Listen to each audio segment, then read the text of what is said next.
مسجد اسماعیل official. ہمارے اس channel کو like, share اور سبسکرائب کریں اور صدقہ جاریہ کا مستحق بنیں، اور نیو اپڈیٹس کے لیے بیل آئیکن دبانا نہ بھولیں۔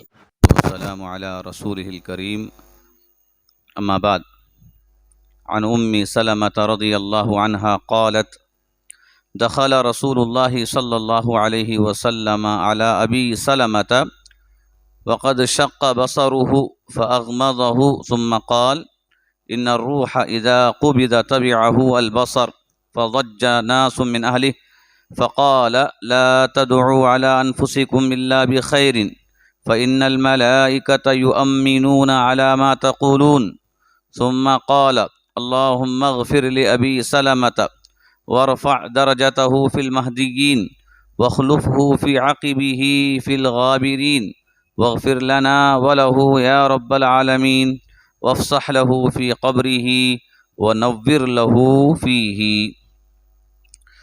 محترم حضرات، صحیح مسلم کی حدیث آپ کے سامنے پڑھی گئی ہے۔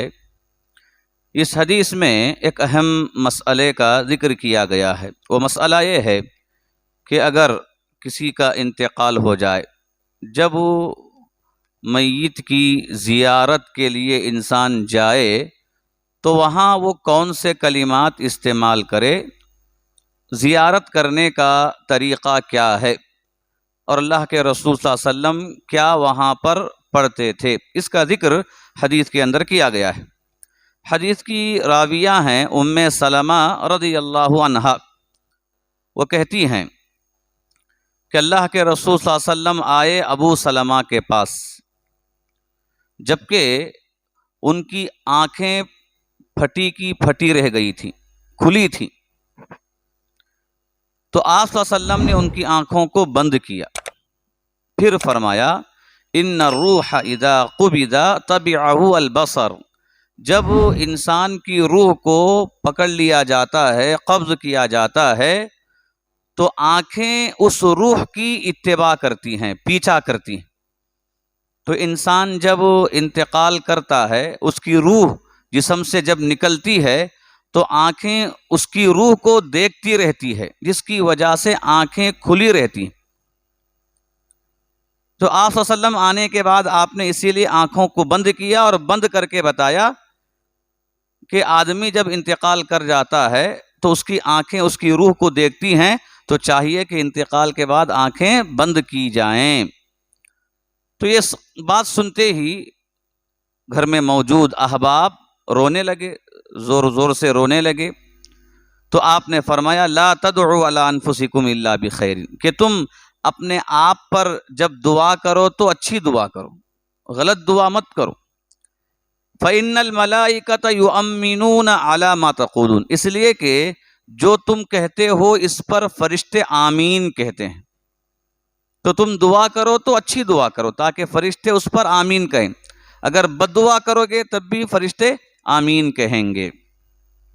پھر آپ نے کہا اللہم اغفر لأبی سلمۃ، اے اللہ ابو سلمہ کو تو بخش دے، وارفع درجتہ فی المہدیین، اور ہدایت یافتہ لوگوں میں ان کے درجے کو تو بلند کر دے، وَاخْلُفْهُ فِي عَقِبِهِ فِي الْغَابِرِينَ، اور ان کے عقارب کا تو جانشین ہو جا، تو ان کا ذمہ دار ہو جا، وَاغْفِرْ لَنَا وَلَهُ يَا رَبَّ الْعَالَمِينَ، اے ہمارے پروردگار، اے سارے جہاں کا رب، تو ہمیں بھی بخش دے اور اسے بھی بخش دے، وَافْصَحْ لَهُ فِي قَبْرِهِ، اس کی قبر میں کشادگی کر دے، وَنَوِّرْ لَهُ فِيهِ، اور اس کی قبر کو نور سے منور کر دے۔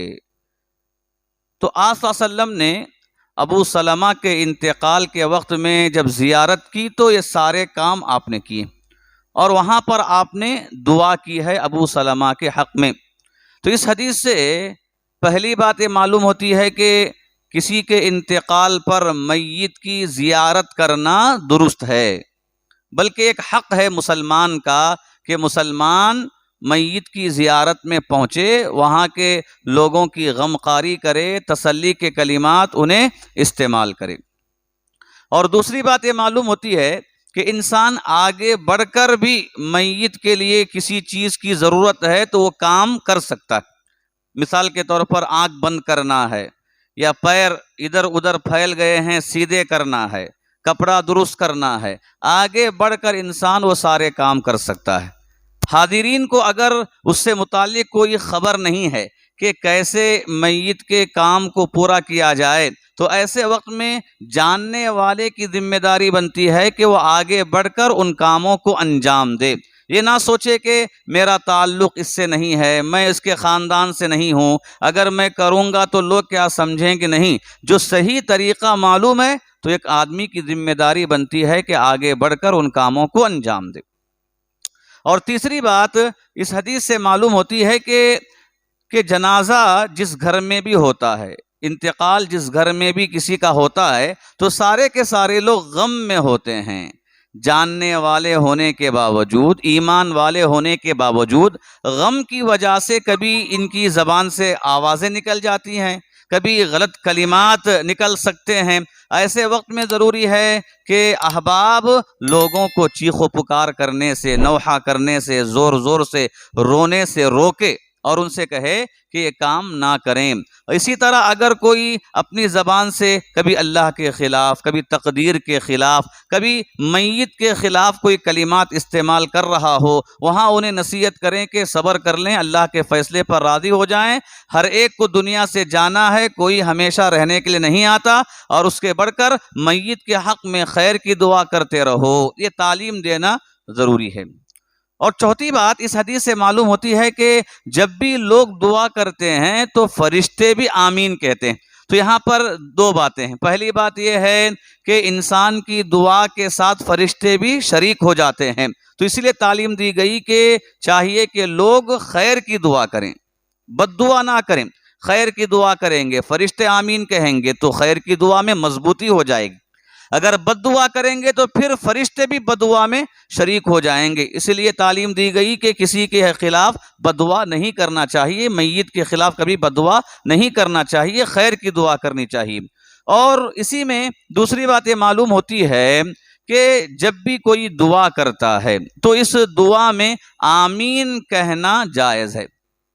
اگر کوئی دعا کرتا ہے تو اس دعا کے کلمات کو سننے کے بعد آمین کہا جائے.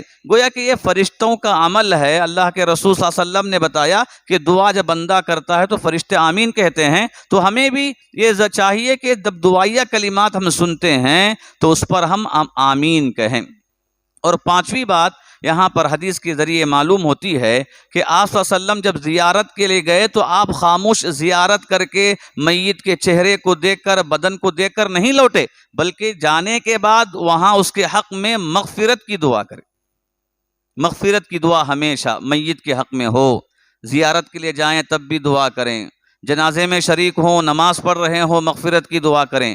قبرستان جاتے ہیں تو وہاں پر بھی اسے مغفرت کی دعا کریں. تو میت کی زیارت ابھی کفن دفن ہونے سے پہلے جب بندہ کرتا ہے تو زیارت کا طریقہ یہ ہے کہ اسے دیکھ کر اس کے حق میں مغفرت کی دعا کرے، قبر میں کشادگی کی دعا کرے، درجات میں بلندگی کی دعا کرے، عذاب سے بچنے کی دعا کرے، قبر کو نور سے منور کرنے کی دعا کرے. یہ طریقہ اللہ کے رسول صلی اللہ علیہ وسلم نے حدیث کے ذریعے ہمیں بتایا ہے.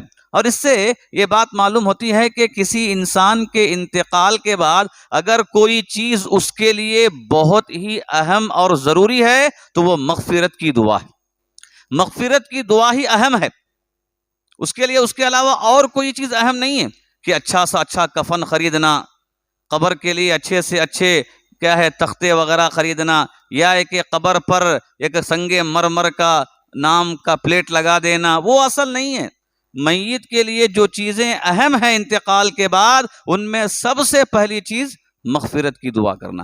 صدقے جاریہ کے طور پر اگر کوئی کام کیا جائے، میت کو ثواب پہنچانے کے لیے ایصال ثواب کے طور پر اگر کوئی کام کیا جائے، تو ان سارے کاموں میں پہلے درجے کا کام میت کے حق میں مغفرت کی دعا کرنا، قبر کے عذاب سے بچنے کی دعا کرنا، قبر کو نور سے منور کرنے کی دعا کرنا. اور اسی بات کی تعلیم یہاں ہمیں اللہ کے رسول صلی اللہ علیہ وسلم نے دی ہے. رب العالمین سے دعا کرتے ہیں کہ اللہ تعالی ہمیں اللہ کے رسول صلی اللہ علیہ وسلم کے بتائے ہوئے طریقے پر عمل کرنے کی توفیق عطا فرمائے۔ اللہ تعالی ہمارے گھرانوں میں، خاندان، قبیلوں میں جن کا بھی انتقال ہوا اللہ انہیں قبر کے عذاب سے محفوظ فرمائے، اللہ تعالیٰ ان کے درجات میں بلندگی عطا فرمائے، اللہ جہنم کے عذاب سے محفوظ فرمائے، رب العالمین جنت الفردوس میں اعلیٰ علیین میں جگہ عطا فرمائے، آمین۔ وآخر دعوانا الحمدللہ رب العالمین۔ مزید ویڈیوز دیکھنے کے لیے ہمارے اس چینل کو سبسکرائب کریں، بیل آئیکن دبانا نہ بھولیں اور شیئر ضرور کریں۔ وجزاکم اللہ۔